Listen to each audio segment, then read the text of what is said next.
affrontement violent. Maintenant, les FARDC viennent d'activer le plan B.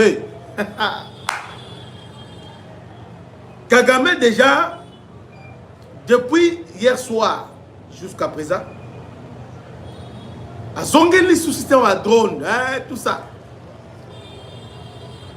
Maintenant, qu'est-ce que les FARDC ont fait?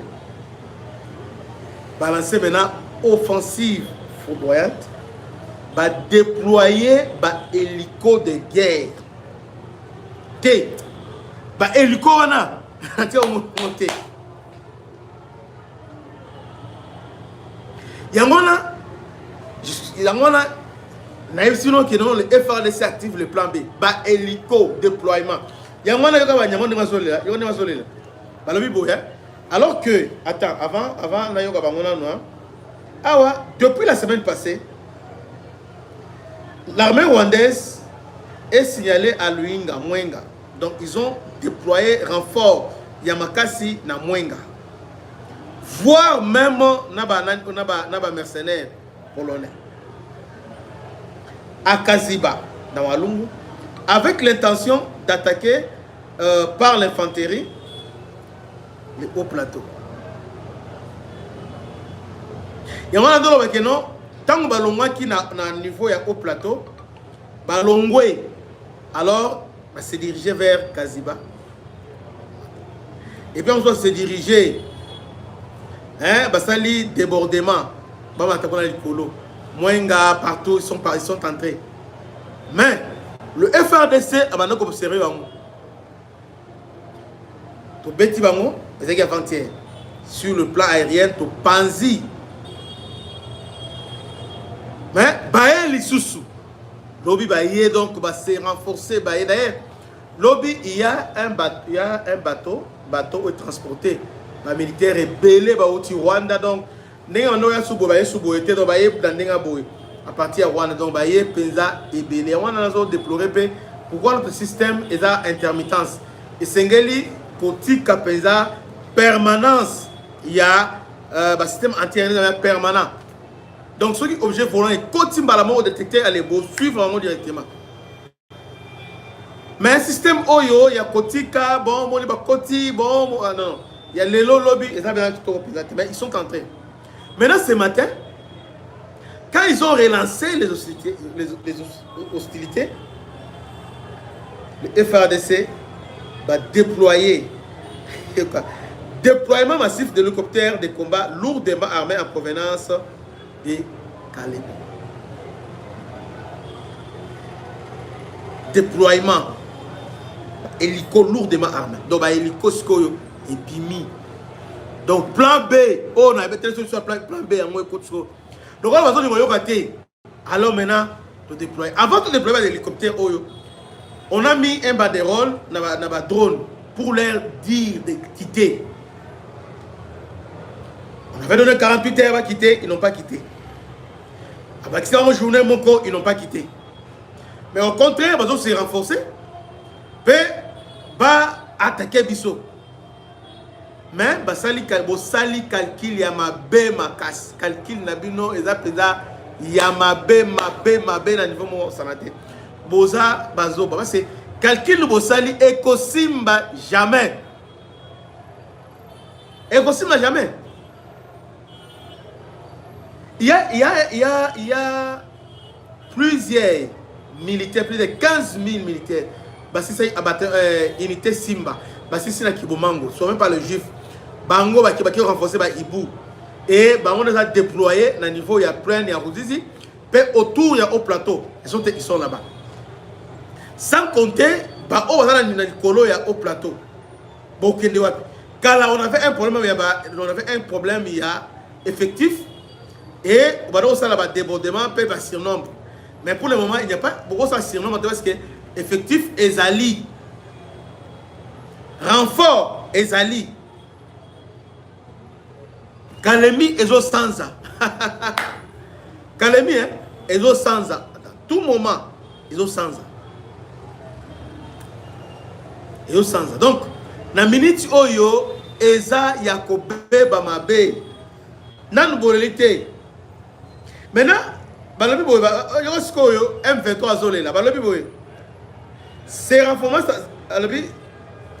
renforcements s'ajoutent à l'arsenal déjà utilisé contre les zones densément peuplées.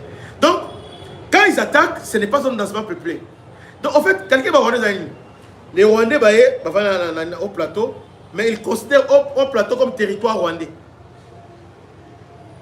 Quand nous attaquons nos zones densément peuplées, des Rwandais, ce ne sont pas des Congolais, ce sont des Rwandais qui sont là-bas. Quand même, ce ne sont pas nos frères, parce que nos frères n'agissent pas comme ça. Aucun Congolais agit, ils sont devenus Congolais à peine par le fait, il y a constitution, héritage de Kabila, mais avant ça, ils étaient pas des Congolais, c'était des Banyarwanda, ils ne sont pas des Congolais. Et aujourd'hui, ils acceptent ça. Nous sommes des Banyarwanda, mais au Congo, non, il n'y a pas de Banyarwanda au Congo. Tout comme il n'y a pas des Angolais, Banyangolais au Congo. Mais il n'y a que des Congolais qui habitent le Congo. Yo somona Bazombo. Oh, nous sommes des Banyangola. Non, ça n'existe pas. Yo somona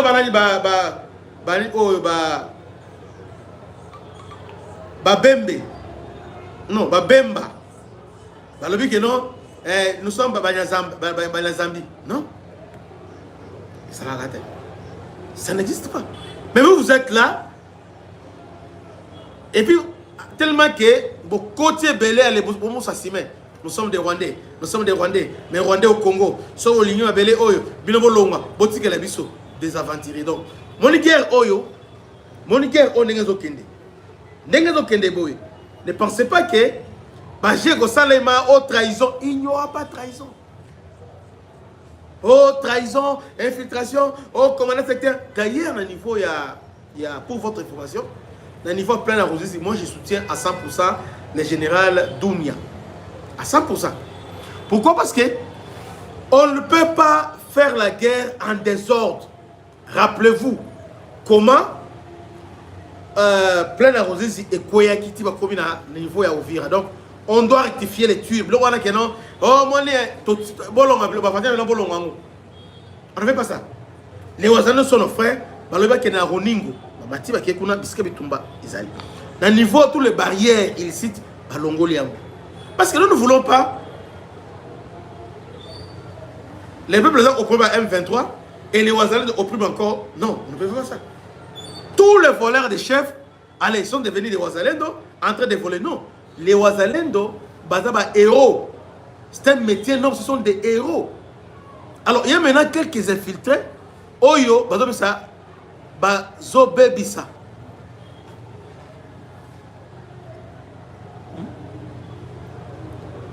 Il y a quelques infiltrés. Oyo, bazani kope bisa.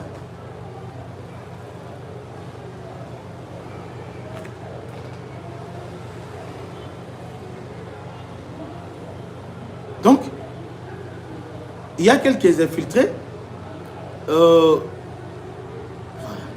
Oyo, bazo bebisa.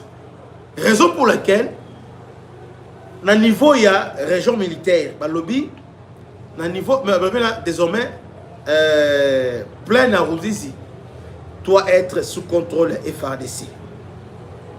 Alors, on peut accepter à la limite, ma commandant, et puis avec une limité. Et tout ça, mais vagabondage en armes, kota boye, ah ouais, sima boye, ni baboy boye, soso, biloko na baboy yango. Biloko wana, on a refusé ça. Yangwana non ça que les Rwandais ont profité bazo kota la sima wana, bazo kota, yangwana mo luvungi, sange et konso et koya boye kaka sans nini. Sama kelelo koya. Toujours maïli. Donc les FARDC, Dounia, Azam Mouzalendo, Boyébie très bien. Général Dounia, c'était Mouzalendo, Boyébie. Dans le site Kivu, Azam Oyo, Boyébie, Général Padiri, Dounia, Boyébie. Donc vous les connaissez très bien. Donc laissez-lui faire son travail. Alors c'est la Moussala Kitoko. Donc en tout cas, il fait bien son travail. Tolini ordre Ezala. Nous allons de Sikanaï, faire ces Sikanaï M23 côté naï. Alors nous ne voulons pas Katabiso Désordre, oh boy, tu es Moulongo, ordre, Talasiko. Depuis on va dire repositionnement, ils ont sympathisé. Pourquoi? Parce que nous avons mis de l'ordre. Biscagnon, vide. Non, vide. On a remplacé. On a réoccupé tous ces endroits-là. Les lois vont kende soit.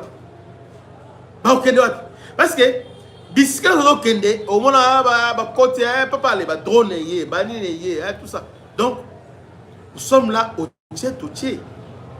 Tout on a pensé l'icolo au niveau moko, pensé l'icolo. Donc ton pied, mon pied.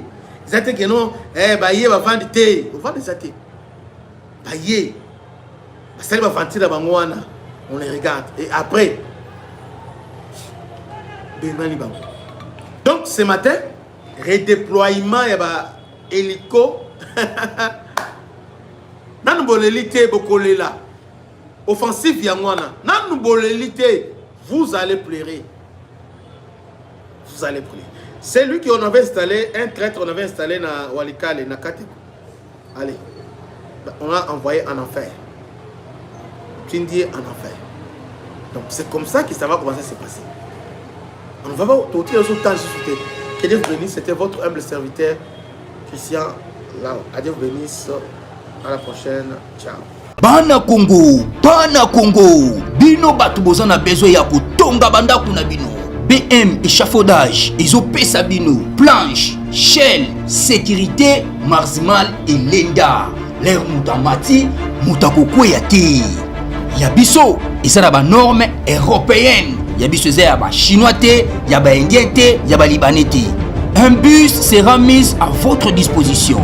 BM échafaudage, plus de 3500 mètres disponibles. Contact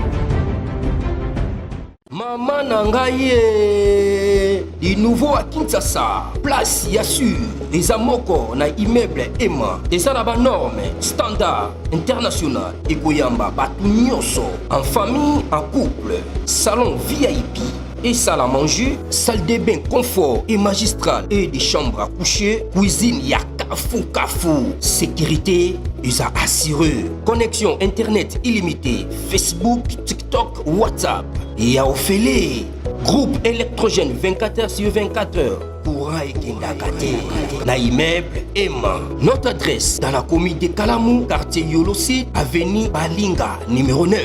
Soyez les bienvenus, immeuble Emma.